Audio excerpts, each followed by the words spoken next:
how to remove all browsing history and website data from your Android phone.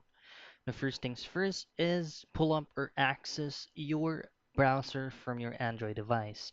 Now, right now, we are currently looking at the Google Chrome and clearing all the browsing history and as well as the website data from this device right here. Now, first to be able to do this, just simply tap on the three dots located at the top right hand corner of your phone and go to delete browsing data.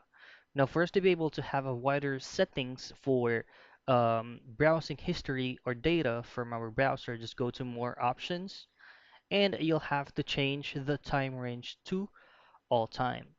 Now you'll have to tick all these options right here, but before you do, you'll have to make sure that all the login credentials that you did on this specific browser is you already have a copy of those sites.